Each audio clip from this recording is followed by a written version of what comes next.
জানেন কি নেকড়ে একমাত্র জন্তু যে তার পিতামাতার প্রতি অত্যন্ত অনুগত। এটি বৃদ্ধ বয়সে পিতামাতার যেভাবে সেবা করে তা আজকাল মানুষও করে না। নেকড়ে সম্পর্কে মানুষের আতঙ্ক দীর্ঘকালের, তাই নেকড়ের ওপর হামলা চালাতে দ্বিধা নেই অনেকের। কিন্তু বাস্তবতা হচ্ছে নেকড়েরা বুদ্ধিমান এবং সামাজিক প্রাণী। এছাড়াও এটি গর্ব করার মতো একটি প্রাণী, তাই তুর্কিরা তাদের সন্তানদেরকে সিংহের পরিবর্তে নেকড়েদের সাথে তুলনা করে থাকে। নেকড়ে একমাত্র প্রাণী যে তার স্বাধীনতার সাথে কখনো আপোষ করে না এবং কারো দাস হয় না, তবে ধরা পড়ার দিন থেকেই খাবার গ্রহণ বন্ধ করে দেয়। তাই আপনি এটিকে চিড়িয়াখানা বা সার্কাসে দেখতে পাবেন না। নেকড়ে কখনো মৃতকে খায় না, বা নেকড়ে মারহাম অর্থাৎ মা বোন এর দিকে তাকায়ও না। অর্থাৎ নেকড়ে তার মা এবং বোনকে বাকি প্রাণীদের থেকে সম্পূর্ণ আলাদাভাবে জানে এবং খারাপভাবে দেখে না। অনেক ক্ষেত্রেই নেকড়ের জীবনযাপন কিছুটা মানুষের মতো।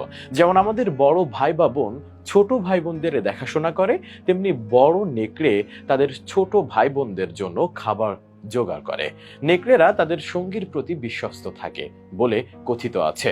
বাস্তবে নেকড়ে তার স্ত্রীর প্রতি এতটাই অনুগত যে অন্য কারো সাথে তার সম্পর্ক নেই। একইভাবে বিশ্বাসী তার স্ত্রীও, যে পুরুষ নেকড়ের প্রতি অনুগত। নেকড়ে তার আদর্শ সন্তানদের জন্ম দেয় যাদের বাবা মা একই থাকে। যদি দম্পতির মধ্যে একজন মারা যায়, অন্যজন অন্তত 3 মাস মৃত্যুর জায়গায় দাঁড়িয়ে থাকে। নেকড়েদের যোগাযোগ দক্ষতা অসম্ভব ভালো। তাদের বেঁচে থাকার জন্য এই দক্ষতা খুবই গুরুত্বপূর্ণ। নেকড়েরা হাঁক ছেড়ে যোগাযোগ করে। এছাড়া যোগাযোগের জন্য নিজেদের শরীরের উৎপাদিত ঘ্রাণ ব্যবহার করে। একটি নেকড়ের ঘ্রাণ শক্তি মানুষের চেয়ে 100 গুণ বেশি শক্তিশালী হয়ে থাকে। নেকড়েরা শুধুমাত্র একসঙ্গে বসবাসী নয়, তারা দলগতভাবে শিকারও করে।